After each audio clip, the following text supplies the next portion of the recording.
पूर्णं सर्वदोषविवर्जितं लक्ष्मीनारायणं वन्दे सर्वभक्ताभीष्टफलप्रदं संसारक्लेशसंशान्तसज्जनामनतत्पराः दयालवो महन्तस्तान् गुरून् नत्वा गिरं भजे।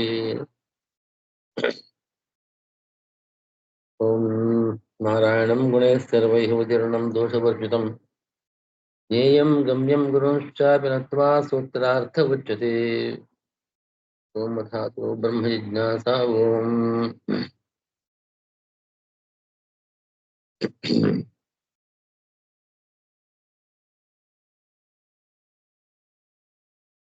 सर्वेऽपि पुरुषार्थाः स्युः ज्ञानादेव न संशयः ಎಂಬ ಅಣುಭಾಷ್ಯದ ವಾಕ್ಯದಿಂದ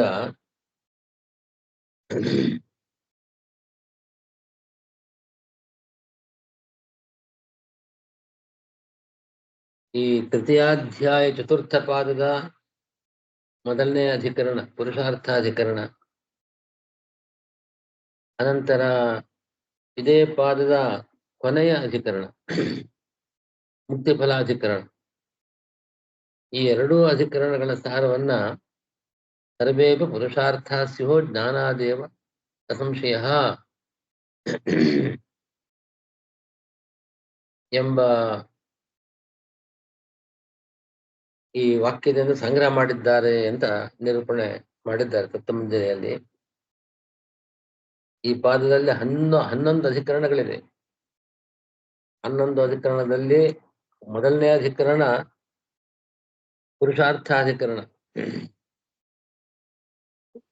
ಅನಂತರ ಕೊನೆಯ ಅಧಿಕರಣ ಮುಕ್ತಿ ಫಲಾಧಿಕರಣ. ಹೀಗೆ ಅಧಿಕರಣಗಳ ಸಂಗ್ರಹ ಜ್ಞಾನಾದೇವನ ಸಂಶಯ ಎಂಬ ವಾಕ್ಯದಿಂದ ಆಚಾರ್ಯರು ಅಣುಭಾಷ್ಯದಲ್ಲಿ ಸಂಗ್ರಹ ಮಾಡಿದ್ದಾರೆ. ಇದಾದ ಮೇಲೆ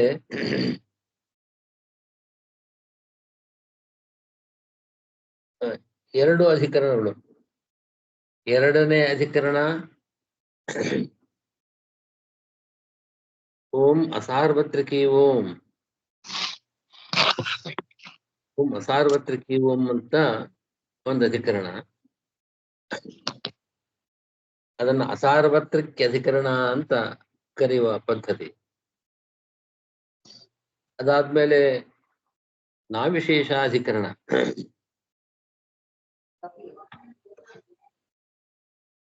ನಾವಿಶೇಷಾಧಿಕರಣ ಅದೇ ಕೂಡ ಇದು ಸಾರ್ವತ್ರಿಕರಣದಲ್ಲಿ 3 ಸೂತ್ರಗಳಿದೆ. ಓಂ ಸಾರ್ವತ್ರಿಕಿ ಓಂ, ಓಂ ವಿಭಾಗ ಶತವತ್ ಓಂ, ಓಂ ಅಧ್ಯಯನ ಮಾತ್ರವತಃ ಓಂ ಎಂಬ 3 ಸೂತ್ರಗಳು ಅಸಾರ್ವತ್ರಿಕ ಅಧಿಕರಣದಲ್ಲಿದೆ. ಅದು ಎರಡನೇ ಅಧಿಕರಣ, ಈ ಪಾದದ ಎರಡನೇ ಅಧಿಕರಣ. ನಾವಿಶೇಷಾಧಿಕರಣ ಅನ್ನೋದು ಮೂರನೇ ಅಧಿಕರಣ. ಒಂದೇ ಸೂತ್ರ ಒಂದೇ ಅಧಿಕರಣ. ಈ ಎರಡು ಅಧಿಕರಣಗಳು ಅಸಾರ್ವತ್ರ ಅಧಿಕರಣ ಮತ್ತು ನಾವಿಶೇಷಾಧಿಕರಣ, ಇವುಗಳನ್ನ ಅಣುಭಾಷ್ಯದಲ್ಲಿ ಹೇಗೆ ಸಂಗ್ರಹ ಮಾಡಿದ್ದಾರೆ ಅನ್ನೋದನ್ನ, ಅದ್ರಲ್ಲಿ ವಿಷಯ ಏನು ಅಂತಂದ್ರೆ, ಈ ಅಸಾರ್ವತ್ರ ಅಧಿಕರಣ ಏನು ಹೇಳ್ತಾ ಇದೆ,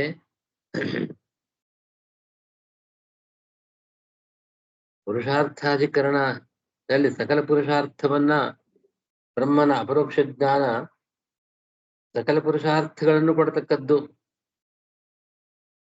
ಅದಕ್ಕೆ ಅಂತಹ ಮಹತ್ವವಿದೆ, ಅಂತಹ ಸಾಮರ್ಥ್ಯವಿದೆ ಬ್ರಹ್ಮಾಪರೋಕ್ಷ ಜ್ಞಾನಕ್ಕೆ.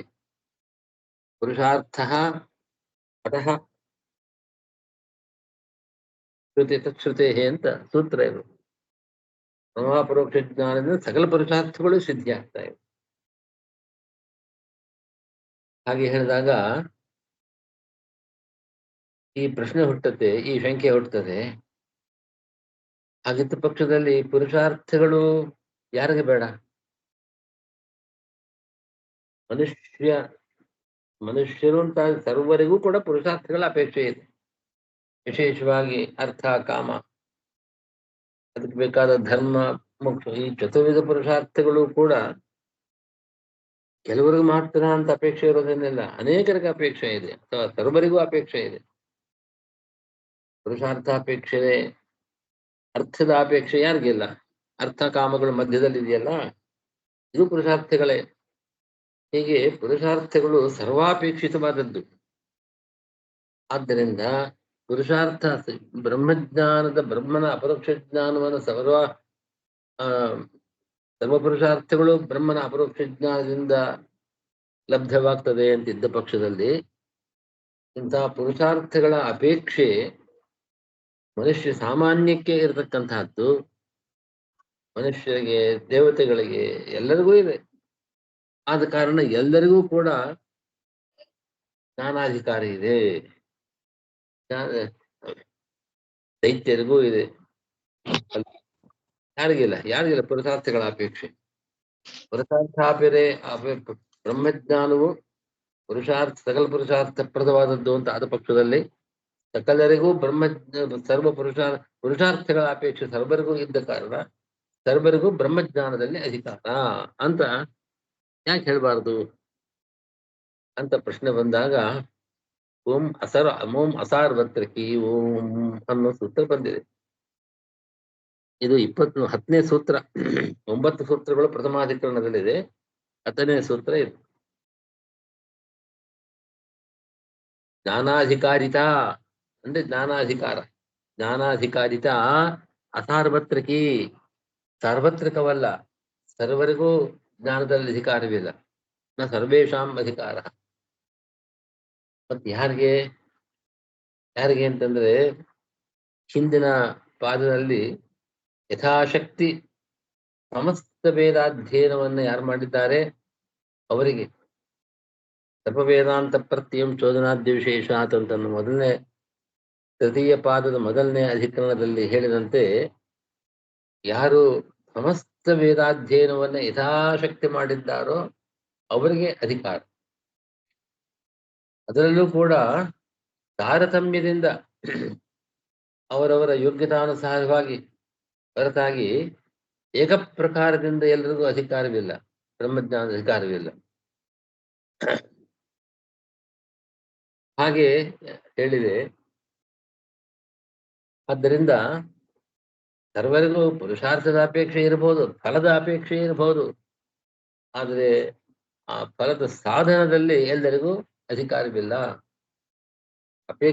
ಫಲದ ಅಪೇಕ್ಷೆ ಇದ್ದವರಿಗೆಲ್ಲ ಅಧಿಕಾರ ಅಂತ ಹೇಳಕ್ಕಾಗೋದಿಲ್ಲ. ಯಾರಿಗೆ ಅಧಿಕಾರವಿದೆಯೋ, ಫಲಾಪೇಕ್ಷೆ ಇದೆಯೋ, ಅವರು ಆ ಪುರುಷಾರ್ಥಗಳನ್ನ ಆ ಸಾಧನದಿಂದ ಆ ಫಲವನ್ನು ಪಡಿತಾ ಇದ್ದಾರೆ. ಇದೇ ಅಭಿಪ್ರಾಯ ಹೊರತಾಗಿ ಫಲದ ಅಪೇಕ್ಷೆ ಇದ್ದ ಮಾತ್ರದಿಂದ ಸಾಧನದಲ್ಲೂ ಕೂಡ ಎಲ್ಲರಿಗೂ ಅಧಿಕಾರವಿದೆ ಅಂತ ಹೇಳಕ್ಕಾಗೋದಿಲ್ಲ, ಸಾಧ್ಯವಿಲ್ಲ. ನ ಸರ್ವೇಷಾಂ ಅಧಿಕಾರ ಅಂತ ಭಾಷ್ಯ.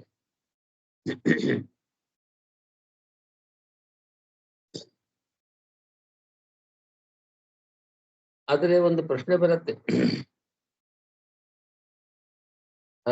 ಅಂತ ಅದಕ್ಕಿಂತ ಮುಂಚೆ ಇದನ್ನ ಹೇಳೋಣ. ಈ ನಾವಿಶೇಷಾತ್ ಅನ್ನೋದು ಅಧಿಕರಣವೂ ಅಷ್ಟೆ. ಅದು ನಾವಿಶೇಷ ಅಧಿಕರಣ ಹೊರಟಿರೋದು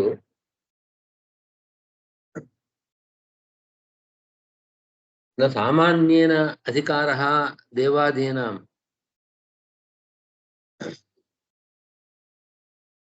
ಉತ್ತರೋತ್ತರವಾಗಿ ಒಂದು ಆಚಾರ್ಯರು ಭಾಷ್ಯದಲ್ಲಿ ಒಂದು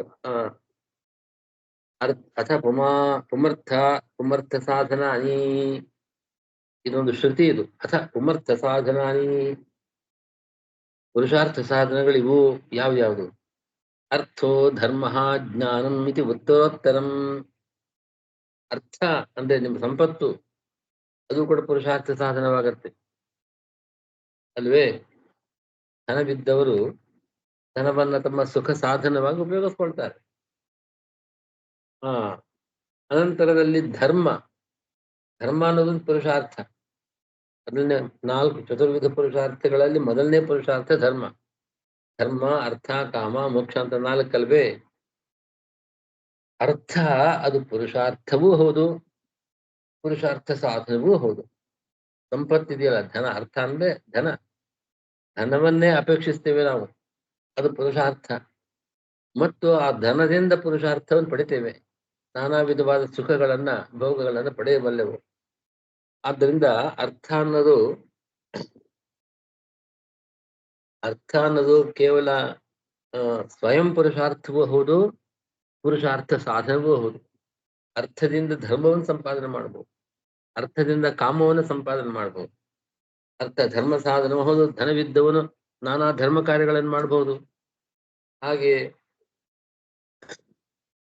ಜ್ಞಾನ ಅಂದ್ರೆ ಅಪರೋಕ್ಷ ಜ್ಞಾನಕ್ಕೆ ನೇರವಾದ ಸಾಧನವಲ್ಲ, ಆದರೆ ಧರ್ಮ ಕಾರ್ಯಗಳನ್ನ ಮಾಡಲು ಆ ಸಂಪತ್ತನ್ನ ವಿನಿಯೋಗ ಮಾಡಿದರೆ ಅದರಿಂದಾಗಿ ಬರತಕ್ಕಂತಹ ಪುಣ್ಯ ಬಲದಿಂದ ಅವನು ಕ್ರಮೇಣ ಅಂತಃಕರಣ ಶುದ್ಧಿ ದ್ವಾರ ಬ್ರಹ್ಮಜ್ಞಾನವನ್ನ ಪಡೆಯಬಲ್ಲ.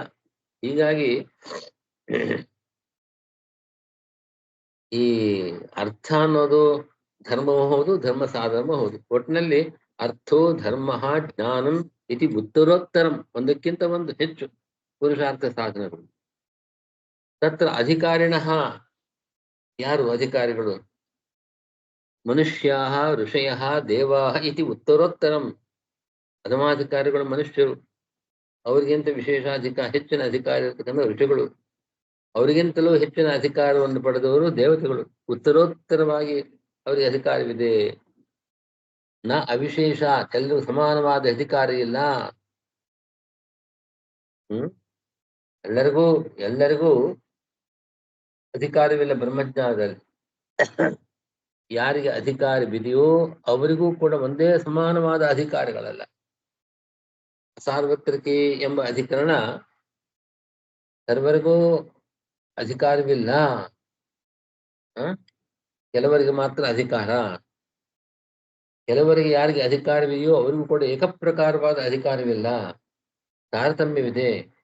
ಮನುಷ್ಯರಿಗೆ ಅಧಿಕಾರವಿದೆ, ಅವರಿಗಿಂತ ಹೆಚ್ಚಿನ ಅಧಿಕಾರ ಋಷಿಗಳಿಗಿದೆ, ಅವರಿಗಿಂತಲೂ ಹೆಚ್ಚಿನ ಅಧಿಕಾರ ದೇವತೆಗಳಿಗಿದೆ. ಹೀಗೆ ಉತ್ತರೋತ್ತರಂ ಎಂಬ ಪ್ರಮೇಯವನ್ನ ಈ ನಾವಿಶೇಷ ಅಧಿಕರಣ, ನ ಅವಿಶೇಷ ಎಂಬ ಅಧಿಕರಣ ತಿಳಿಸ್ಕೊಡತ್ತೆ. ಈ ಎರಡೂ ಅಧಿಕರಣಗಳ ಸಾರವನ್ನ ಅಣುಭಾಷ್ಯದಲ್ಲಿ ಸಂಗ್ರಹ ಮಾಡಿದ್ದಾರೆ ಆಚಾರ್ಯರು. ಆದರೆ ಇದನ್ನ ಸರ್ವವೇದೈಶ್ಚ ಸರ್ವೈರಪಿ ಯಥಾಬಲಂ, ಅಲ್ಲಿಂದ ಆ ಪದವನ್ನು, ಆ ವಾಕ್ಯವನ್ನ ನಾವು ಮುಂದಕ್ಕೆ ಸೇರಿಸ್ಕೊಳ್ಬೇಕು.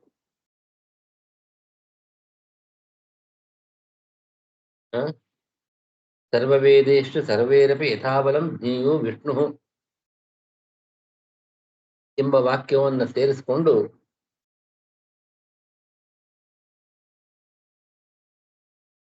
ನಾವು ಆಚಾರ್ಯರು ಸಂಗ್ರಹ ಮಾಡಿದ್ದಾರೆ ಈ ಅಧಿಕರಣವನ್ನ ಅಂತ ಹೇಳ್ಬೇಕು.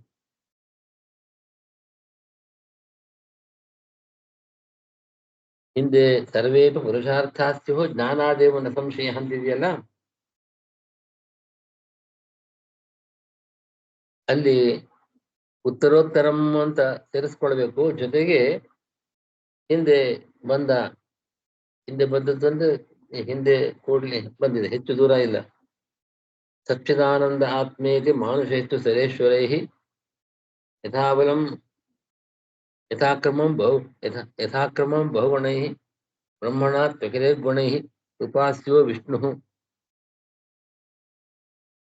ಸರ್ವೈರಪಿ ಯಥಾಬಲಂ ಅಂತಿದೆಯಲ್ಲ, ಸರ್ವವೇದೈಶ್ಚ ಸರ್ವೈರಪಿ ಯಥಾಬಲಂ ಜ್ಞೇಯೋ ವಿಷ್ಣು ಎಂಬ ಆ ವಾಕ್ಯವನ್ನು ಸೇರಿಸಿಕೊಂಡು ಸರ್ವೇಪಿ ಪುರುಷಾರ್ಥ ಸ್ಯು ಜ್ಞಾನಾದೇವ ನ ಸಂಶಯ.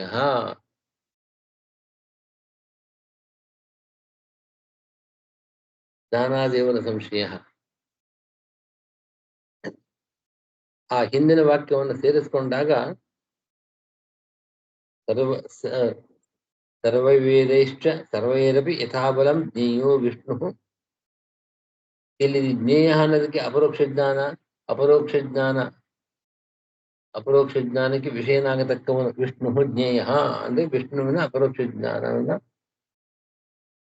ಪಡೆಯತಕ್ಕದ್ದು. ಸರ್ವೇ ವೇದಾಃ ಅಂದ್ರೆ ಅಲ್ಲಿ ಎಲ್ಲಾ ವೇದಗಳು ಅಂತ ಅರ್ಥ ಅಲ್ಲ, ಅಷ್ಟೇ. ಅದು ಹಿಂದೆ ಹಿಂದೆ ಆ ರೀತಿ ಬಂದಿದೆ. ಸರ್ವ ವೇದಗಳು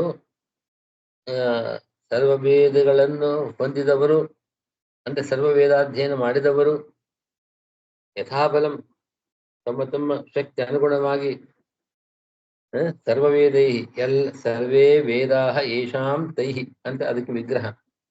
ಎಲ್ಲ ವೇದಗಳನ್ನು ಯಾರು ಹೊಂದಿರುವವರೋ, ಸಮಸ್ತ ವೇದಗಳನ್ನ ಯಾರು ಅಧ್ಯಯನ ಮಾಡಿರುವವರೋ ಅಂತಲೇ ತಾತ್ಪರ್ಯ ಅದಕ್ಕೆ.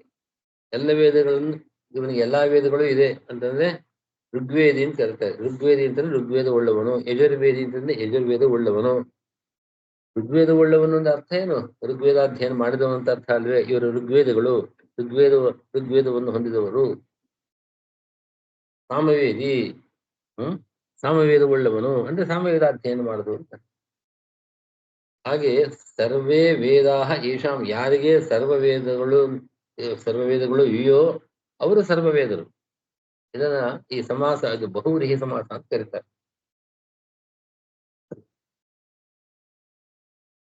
ಸರ್ವವೇದೈಶ್ಚ ಚಕಾರಕ್ಕೆ ಏವ ಅಂತ ಅರ್ಥ. ಸರ್ವವೇದೆಯರೇವ, ಎಲ್ಲಾ ವೇದಗಳನ್ನು ಅಧ್ಯಯನ ಮಾಡಿದವರಿಂದಲೇ, ಮಾಡಿದ ಎಲ್ಲರಿಂದಲೂ, ಸರ್ವವೇದೈಹಿ ಸರ್ವೈರಪಿ ಯಥಾಬಲಂ ಅವರವರ ಯೋಗ್ಯತಾನುಗುಣವಾಗಿ ವಿಷ್ಣು ಜ್ಞೇಯ, ವಿಷ್ಣುವನ ಜ್ಞಾನವನ್ನು ಸರ್ವೈಹಿ ಮಾನುಷಾದಿ ಬ್ರಹ್ಮಾಂತೈಹಿ ಸರ್ವೈಹಿ ಅಧಿಕಾರಿಭಿಃ ಯಥಾಬಲಂ ವಿಷ್ಣು ಜ್ಞೇಯ ಅಪರೋಕ್ಷೀಕರ್ತವ್ಯ, ವಿಷ್ಣುವಿನ ಅಪರೋಕ್ಷವನ್ನು ಪಡೆಯತಕ್ಕದ್ದು ಅಂತನೂ ಈ ಒಂದು ಅಧಿಕರಣದಿಂದ, ಈ ಒಂದು ವಾಕ್ಯದಿಂದ ಆಚಾರ್ಯರು ಎರಡು ಅಧಿಕರಣಗಳನ್ನ, ಒಂದು ಅಸಾರ್ವತ್ರಿಕ ಅಧಿಕರಣ, ಒಂದು ನಾವಿಶೇಷ ಅಧಿಕರಣ ಎಂಬ ಎರಡೂ ಅಧಿಕರಣಗಳ ಸಂಗ್ರಹವನ್ನ ಮಾಡಿದ್ದಾರೆ.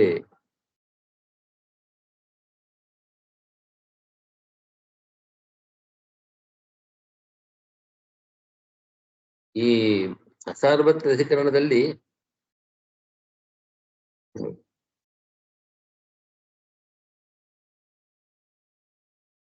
ಸಾರ್ವತ್ರಿಕೆ ಅಂತ ಮೊದಲನೇ ಸೂತ್ರ ಏನ್ ಹೇಳುತ್ತೆ? ಇದು ಸರ್ವೇಷಾಂ ಅಧಿಕಾರ, ಸಾರ್ವತ್ರಿಕವಾದ ಅಧಿಕಾರ ಅಲ್ಲ, ಅದು ಎಲ್ಲರಿಗೂ ಇಲ್ಲ. ಮತ್ತಾರಿಗೆ? ಹಿಂದೆ ಹೇಳಿದಂತೆ ಸಮಸ್ತ ವೇದಾಧ್ಯಯನವನ್ನು ಮಾಡಿದವರಿಗೆ.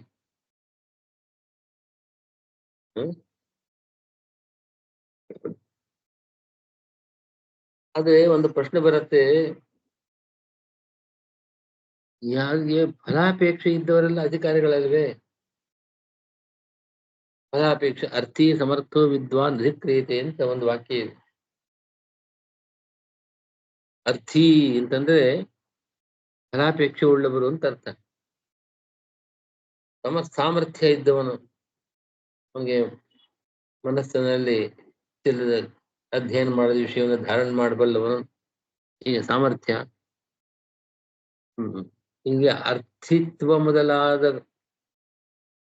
ಧರ್ಮಗಳು ಎಲ್ಲರಿಗೂ ಇದೆ. ಪುರುಷಾರ್ಥ ಅಪೇಕ್ಷೆ ಇದ್ದವರಿಗೆಲ್ಲ ಇದೆ, ಎಲ್ಲರಿಗೂ ಅಧಿಕಾರ ಅಂತ ಯಾಕೆ ಹೇಳಬಾರದು? ಅದಕ್ಕೆ ಉತ್ತರ ಕೊಡ್ತಕ್ಕಂತಹ ಸೂತ್ರ ಅಸಾರ್ವತ್ರಿಕರಣದಲ್ಲಿ ಎರಡನೇ ಸೂತ್ರ, ವಿಭಾಗ ಶತಬತ್. ವಿಭಾಗ ಶತಬತ್ ಅಂತ. ನವಕೋಟಿ ದೇವತೆಗಳಿದ್ದಾರೆ. ನವಕೋಟ್ಯೋ ಹಿ ದೇವಾನಾಂ, ನವಕೋಟಿ ದೇವತೆಗಳ ಮಧ್ಯೆ ತೇಷಾಂ ಮಧ್ಯೆ ಶತಸ್ಯತು ಸೋಮಾಧಿಕಾರ ವೇದೋಕ್ತಃ. 100 ಜನರಿಗೆ ಅವರು ಸೋಮಪಾನಕ್ಕೆ ಅಧಿಕಾರಿಗಳು. ಯಾಗದಲ್ಲಿ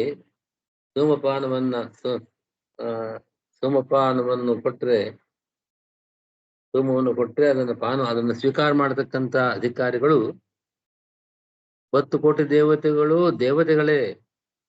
ಎಲ್ಲರಿಗೂ ಸೋಮಾಧಿಕಾರಿ ಇಲ್ಲ.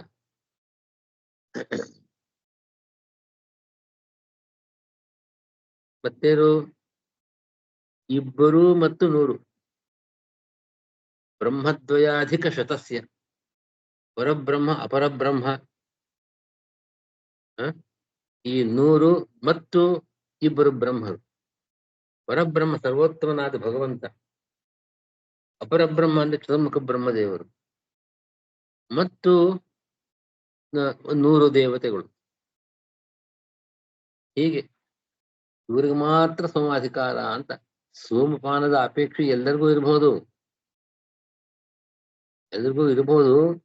ಆದರೆ ಶತವತ್ ವಿಭಾಗ ಶತವತ್,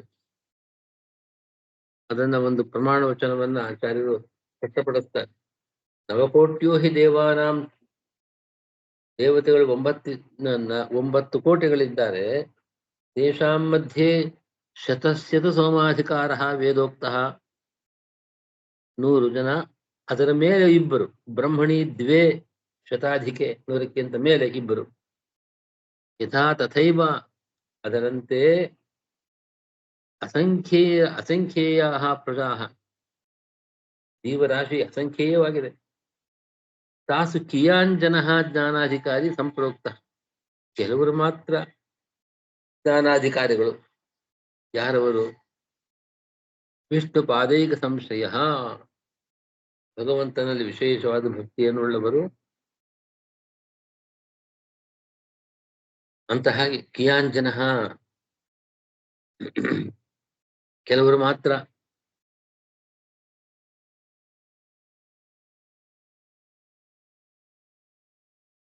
ಹೀಗೆ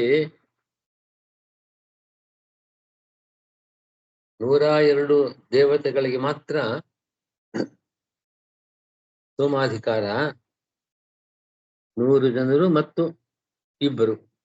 ಈಗಾಗಲೇ ಹೇಳಿದಂತೆ ಪರಬ್ರಹ್ಮ, ಅಪರಬ್ರಹ್ಮ ಮತ್ತು 100 ದೇವತೆಗಳು. ಪರಾಪರ ಬ್ರಹ್ಮದ್ವಯ ಮತ್ತು ಶತಸ್ಯ ಅಂದ್ರೆ 100 ಜನಗಳಿಗೆ. ಅವ್ರು ಯಾರು ಅನ್ನೋದನ್ನು ಕೂಡ ಒಂದು ಕಡೆ ತತ್ವಪ್ರದೀಪದಲ್ಲಿ ಹೇಳಿದ್ದಾರೆ. ಪ್ರಧಾನವಾಯು ಮರುತಃ ಅಶ್ವಿನೌ ಚ ಸ್ವರ್ಕರುದ್ರಾಃ ಪಿತರೋ ಗುರುಶ್ಚ ಯಾವಾ ಪೃಥಿವ್ಯೌ ಋಭುವೋಪಿ ವಿಶ್ವೇ ದೇವಾಶ್ಚತಂ ಸೋಮಸವಾಧಿಕಾರಿಣಃ ಅಂತ. ಪ್ರಧಾನವಾಯು ಮುಖ್ಯ ಪ್ರಾಣ, ಮರುತಃ ಅಂತಂದ್ರೆ 49 ದೇವತೆಗಳು, ಅಶ್ವಿನಿ ದೇವತೆಗಳು ಇಬ್ಬರು, ವಸುಗಳು ದೇವತೆಗಳು ಅಂತ ಅವರು 8 ಜನ, ಅರ್ಕ ಅಂದ್ರೆ ಸೂರ್ಯ, ದ್ವಾದಶಾದಿತ್ಯಾಹ ಅಂತ ಹೇಳ್ತಾರೆ, 12 ಜನ ಅವರು. ರುದ್ರರು ಏಕಾದಶ ರುದ್ರರು, ಅವರ 6 ಜನ. ಪಿತರಹ ಅವರು 3 ಜನ ಅಂತ ಹೇಳ್ತಾರೆ. ಪಿತೃಪತಿನಾಂ ತ್ರಿತ್ವಂ, ಅಶ್ವಿನವು ಅಂತ 2 ಅಂತ ಮೊದಲೇ ಹೇಳಿದೆ. ಗುರುಶ್ಚ ಬೃಹಸ್ಪತಿ, ಯಾವ ಪೃಥಿವ್ಯವು, ಹಾಗೆ ಋಭವೋಪಿ ವಿಶ್ವೇ ದೇವಾಃ ಶತಂ ಸೋಮಸವಾಧಿಕಾರಿಣಃ ಅಂತ ಒಂದು ಕಡೆ ಒಂದು ಪಟ್ಟಿಯನ್ನೇ ಕೊಟ್ಟಿದ್ದಾರೆ.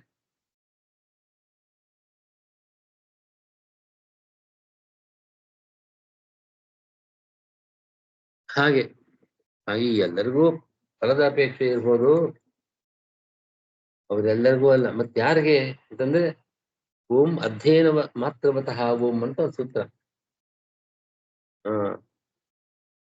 ಅಧ್ಯಯನ ಯಾರಿಗಿದೆ ಅವರಿಗೆ, ಅಧ್ಯಯನ ಯಾರಿಗಿದೆ ಅನ್ನೋದನ್ನು ಆಚಾರ್ಯರು ಸ್ಪಷ್ಟವಾಗಿ ಹೇಳ್ತಾರೆ, ಯಾರಿಗಿದೆ ಯಾರಿಗೆ ಇಲ್ಲ. ಅವೈಷ್ಣವಸ್ಯ ವೇದೇಪಿ ಹಿ ಅಧಿಕಾರೋ ನಿವಿದ್ಯತೆ, ವಿಷ್ಣು ಭಕ್ತನಲ್ಲದವನಿಗೆ ವೇದಾಧಿಕಾರವಿಲ್ಲ. ಗುರುಭಕ್ತಿ ವಿಹೀನಸ್ಯ, ಅವನಿಗೂ ವೇದಾಧಿಕಾರ ಇದೆ. ಗುರುಭಕ್ತಿ ಇಲ್ಲದೆ ಇದ್ದವಳು ವಿಷ್ಣು ಭಕ್ತನಾಗಿರಬಹುದು, ಗುರುಭಕ್ತಿ ಇಲ್ಲದೆ ಇದ್ದವನಿಗೆ ವೇದಾಧಿಕಾರ ಇಲ್ಲ. ಹಾಗೆ ಶಮಾಧಿ ರಹಿತಸ್ಯ, ಶಮದಮಾದ ಸಂಪತ್ತಿ ಇಲ್ಲದೆ ಇರತಕ್ಕಂಥವನಿಗೆ. ನಚ ವರ್ಣಾವರಸ್ಯಾಪಿ, ಈ ಚತುರ್ವರ್ಣಗಳಲ್ಲಿ ಕೊನೆಯ ವರ್ಣ, ಬ್ರಾಹ್ಮಣಾದಿ ಚತುರ್ವರ್ಣಗಳಲ್ಲಿ ವರ್ಣಾವರ ಕೊನೆಯ ವರ್ಣ ಅವನಿಗೂ ಇಲ್ಲ. ತಸ್ಮಾದ್ ಅಧ್ಯಯನಾನ್ವಿತಃ ಬ್ರಹ್ಮಜ್ಞಾನೇತು ವೇದೋಕ್ತೆ ಹಿ ಅಧಿಕಾರಿ ಸತಾಮ್ಮತಃ ಅಂತ ಆಚಾರ್ಯರು ಬ್ರಹ್ಮಸೂತ್ರ ಭಾಷ್ಯದಲ್ಲಿ ಪ್ರಮಾಣವನ್ನು ಹೇಳ್ತಾ ಇದ್ದಾರೆ. ಹೀಗಾಗಿ ವೇದಾಧಿಕಾರವಿಲ್ಲದೆ ಇರತಕ್ಕವರಿಗೆ ಸರ್ವಥಾ ಬ್ರಹ್ಮಜ್ಞಾನದಲ್ಲಿ ಅಧಿಕಾರವಿಲ್ಲ, ಮೋಕ್ಷದಲ್ಲೂ ಅಧಿಕಾರವಿಲ್ಲ. ವೇದದಲ್ಲಿ ವೇದದಿಂದ ಯಾವ ಬ್ರಹ್ಮಜ್ಞಾನವನ್ನು ಪಡೆಯಬೇಕಾಗಿದೆ ಆ ಬ್ರಹ್ಮಜ್ಞಾನದಲ್ಲಿ ಇಂಥವನೇ ಯಥಾ ಅಧಿಕಾರವನ್ನು ಪಡೆದು ವೇದಾಧ್ಯಯನ ಮಾಡಿರ್ತಕ್ಕವನು ಯಾರಿದ್ದಾರೆ, ವೇದಾಧ್ಯಯನ ಅಂತಂದ್ರೆ ಸಕಲ ವೇದಗಳ ಬರೀ ಬಾಯ್ಪಾಠ ಅಲ್ಲ, ಅದಕ್ಕೆ ಅರ್ಥಜ್ಞಾನ ಇರಬೇಕು. ಅಂಥವನು ಅಧಿಕಾರಿ ಅಂತ ಹೇಳಿದ್ದಾರೆ. ಹೀಗಾಗಿ ಸರ್ವವೇದೈಶ್ಚ ಸರ್ವೈರಪಿ ಯಥಾಬಲಂ ಜ್ಞೇಯೋ ವಿಷ್ಣು ಅನ್ನೋದನ್ನ ನಾವು ಇಲ್ಲಿಗೆ ಈ ಕಡೆ ಸೇರಿಸ್ಕೊಂಡಾಗ ಅಣುಭಾಷ್ಯದಲ್ಲಿ ಈ ಅಧಿಕರಣದ ಸಂಗ್ರಹ ಆಗ್ತಾ ಇದೆ. ಇಲ್ಲಿಗೆ 2 ಮತ್ತು 3ನೇ ಅಧಿಕರಣಗಳ ಸಂಗ್ರಹ ಮಾಡಿದಂತಾಯ್ತು.